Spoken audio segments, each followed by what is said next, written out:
naye ate era kisobola okumanyi nze nakye nalabako baagala abeera awo ebbanga ng'agugulana n'aba NUP agugulana n'aba NUP atuka time ayagala okukola reconciliation ne bakama baddeyo mu kibiina omuntu omu n'agenda n'amukubira posta n'azimutimbira kaka kiyinza okuba nga ne wano mu kukuba maama waliwo abakyawulira nga tekikola ki tekimala ng'oluvannyuma lw'omukuba mu seeke kati baagala kuleetawo debate ddala agenda kucrossinga agende ku ki and it has come at a time Kyagulanyi bayogeredde biri ebigambo biri era omulundi gwe gumu era tugenda kikola lumu tumale tuwe discussion n'ebyabadde olunaku olw'ejjo olunaku olwaleero Honorable Kyagulanyi abadde luuka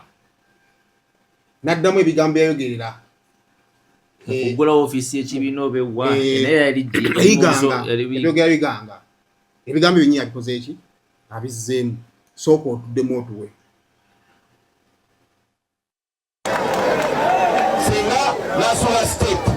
eyo chance nayo negenda bwetu ezo chance meka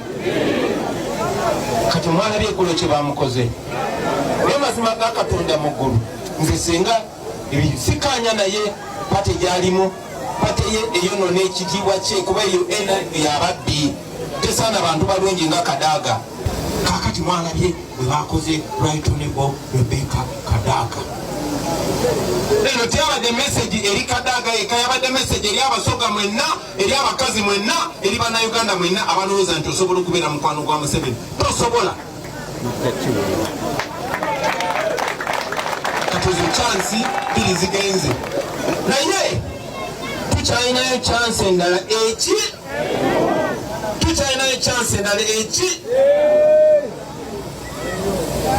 chance eyo yakwatagana ffenna n'okusookera ddala tukozesa chance eyo tulina okugulawo obwongo bwaffe ne tuyiga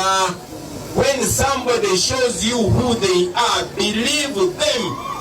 senga Museveni akulaze kikyali believe him oyo ye Museveni tagenda kukyuka ku myaka 85 tagenda kukyuka basalawo ng'omugigi omupya era tugenda mujjako era senga njagala okusaba oli wa mugaso nnyo mweno struggle tekukyakwagala senga naye ate nammwe kubase omuntu asobola okugamba senga we n'amuwuliriza naye ate abaana be bamugamba abawuliriza nnyo buli ayita Right Honorable Rebecca Kadaga maama mumugambe tumwagala mulamu